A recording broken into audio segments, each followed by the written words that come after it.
काळबादेवी, ज्या मंदिरावरून या परिसराचं नाव मिळालं ते हे ऐतिहासिक काळबादेवीचं मंदिर।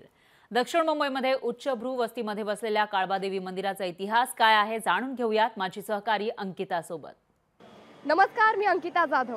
शारदीय नवरात्रोत्सवाचा आजचा चौथा दिवस। चौथी माळ मुंबईतल्या काळबादेवीला लोकशाही मराठीकडून समर्पित। दक्षिण मुंबईतील उच्चभ्रू वस्तीत वसलेल्या काळबादेवीचा नेमका इतिहास काय, चला जाणून घेऊयात।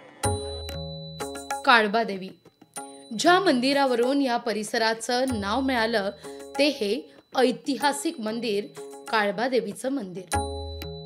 सगळ्यात जुन्या आणि मुख्य बाजारपेठ असलेल्या काळबादेवी परिसरात हे काळबादेवी मंदिर वसलेलं आहे। असं मानलं जातं की मूळ मंदिर माहीममध्ये होतं, पण देवीची प्रतिमा 500 वर्ष लपवून ठेवण्यात आली होती। ही प्रतिमा सापडल्यानंतर ते या परिसरात विराजमान करण्यात आली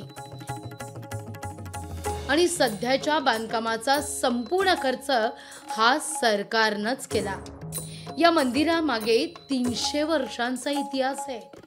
मंदिरातील महाकाली मातेची मूर्ती काळबादेवी म्हणून प्रसिद्ध आहे। यातील देवीची मूर्ती जवळपास 500 वर्ष जुनी आहे बरं का।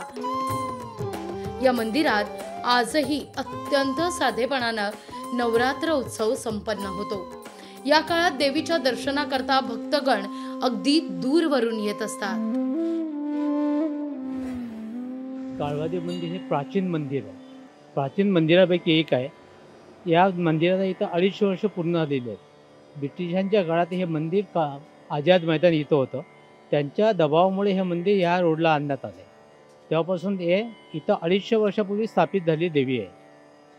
ही देवी खूप लोक नवस करण्यासाठी इथे येतात। जसे मुंबादेवी महालक्ष्मीला आहेत तसेच लोक इथं काळबादेवीला येतात।